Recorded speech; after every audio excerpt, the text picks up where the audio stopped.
آخر میں اللہ سبحانہ تعالیٰ نے ایک اور بات سمجھائی اور فرمایا کہ اگر کامیاب ہونا چاہتے ہو تو ایک بات ذہن میں رکھو کہ فصبرو، صبر کرو۔ دنیا میں کامیابی جو ہے وہ ایسوسیٹڈ ہے صبر کے ساتھ۔ آخرت فلاح، حقیقی فلاح آخرت میں ہے۔ دنیا میں کامیابی ایسوسیٹڈ ہے صبر کے ساتھ، اور یہی وجہ ہے کہ اللہ سبحانہ تعالیٰ نے جو سورہ عمران کی آیت ہے اس میں 2 دفعہ اس چیز کو ہائی لائٹ کیا کہ اصبروا وصابروا، خود بھی صبر کرو اور دوسروں کو بھی صبر کی تلقین کرو۔ صبر نشانی ہے تقوی کی، اس لیے آگے فرمایا واتقوا اللہ، کہ اگر صبر کا اظہار کرو گے۔ صبر کا مطلب کیا ہے؟ صبر کا مطلب 3 لیول کے اوپر صبر کرنا ہے۔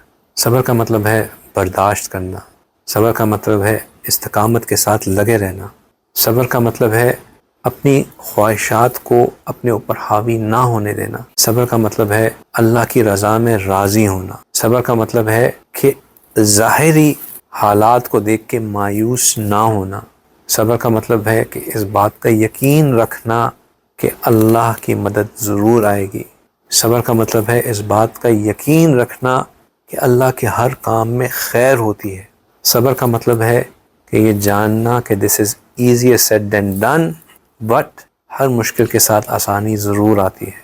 رسول صلی اللہ علیہ وسلم نے ہمیں یہ نہیں سکھایا کہ صبر مانگو، کہا کہ عافیت مانگو، کیونکہ صبر مانگنا ایک مشکل کام ہے۔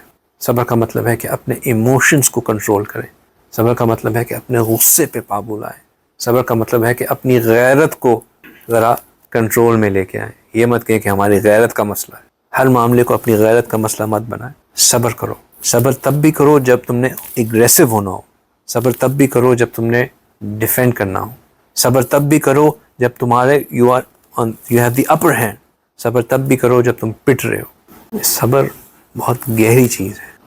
اللہ سبحانہ تعالیٰ جب صبر کی تلقین کرنے کو کہتے ہیں تو ساتھ یہ بھی فرماتے ہیں کہ اگر تم لوگوں نے صبر کرنا ہے تو اس کا طریقہ بھی سکھاتے ہیں۔ اللہ سبحانہ تعالیٰ کہتے ہیں کہ جب تمہیں مدد چاہیے ہو، تمہیں ہیلپ چاہیے ہو، تو اس کے لیے طریقہ سکھاتے ہیں کہ یا ایھا الذین آمنوا۔ اچھا مزیدار بات یہ کہ جتنی بھی میں نے آپ سے آیتیں ڈسکس کر رہا ہوں یہ سب کی سب ایمان والوں کو ایڈریس ہے۔ یا ایھا الذین آمنوا، یا ایھا الذین آمنوا، یا ایھا الذین آمنوا، یا ایھا الذین آمنوا استعینوا بالصبر والصلاۃ، کہ جب تم نے مدد مانگنی ہو، سیک ہیلپ تھرو پیشنس، مدد مانگو صبر کے ذریعے، والصلاۃ، اور صلاۃ کے ذریعے، نماز کے ذریعے۔ ان اللہ مع الصابرین، اللہ صبر کرنے والوں کے ساتھ ہے۔ کبھی غور کیا آپ نے کہ یہاں پہ صبر اور صلاۃ کو کیوں اکٹھا کیا؟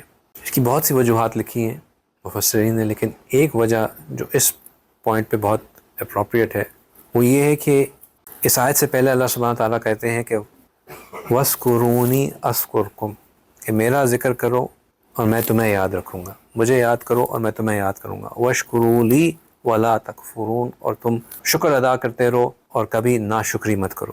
پہلے ذکر کا حکم دیا کہ ذکر کرو، ذکر کرنے سے کیا چیز حاصل ہوتی ہے؟ قوت ایمانی، قوت ارادی۔ یہ ذکر خفی ہے جس سے قوت ایمانی اور قوت ارادی حاصل ہوتی ہے، دل جمتا ہے، تقویت حاصل ہوتی ہے، حوصلہ بڑھتا ہے۔ پھر جب یہ قوت ایمانی اور قوت ارادی حاصل ہو گئی تو پھر جو مل رہا ہے اس پہ شکر کرتے رہو، ناشکرے مت ہو۔ پھر فرمایا کہ جب مدد چاہیے ہو، انسان ہو، پٹو گے، مشکل میں آؤ گے، گھبراؤ گے، صبر کرو۔ صبر کرنا میں نے جیسے بتایا مشکل کام ہے۔ جب صبر کس موقع پہ کرنا ہے؟ صبر طاقت جب ہو تب بھی کرنا ہے، اوور یوز آف طاقت کو بھی استعمال نہیں کرنا، یعنی کہ you are in control, you can take revenge and you can do what you want to do, but صبر کرو، مشکل کام ہے۔ اور جب نیچے ہو اور خوب مار پٹ رہی ہو، ہر جگہ سے مار پٹ رہی ہو، 3 مہینوں سے کھانا روکا ہوا ہو، صبر کرو۔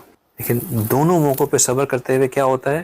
ہمارے اندر میں بہت تکلیف ہوتی ہے۔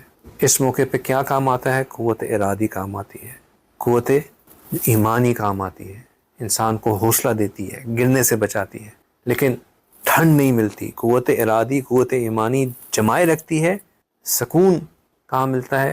صلاح میں آؤ۔ میری آنکھوں کی ٹھنڈک ہے کیا؟ صلاح۔ رسول صلی اللہ علیہ وسلم نے فرمایا کہ میری نماز میری آنکھوں کی ٹھنڈک ہے۔ کیوں ٹھنڈک ملتی ہے؟ کیونکہ یہ وہ موقع ہے جہاں پہ انسٹنٹ ایلیویشن ہوتی ہے روح کی، بندہ اپنے رب کے قدموں میں جا گرتا ہے، سکون مل جاتا ہے، بالکل تسلی۔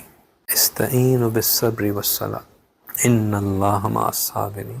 جب گھبراہٹ ہو، جب نہیں سمجھ میں آ رہا ہو کیا ہو رہا ہے، نفل میں کھڑے ہو جائیں، نفل پڑھیں، اللہ تعالیٰ سے مانگیں، سجدے میں جا کے پڑھیں حسبنا اللہ و نعم الوکیل، 100 دفعہ پڑھیں، بے شک اللہ سے مانگیں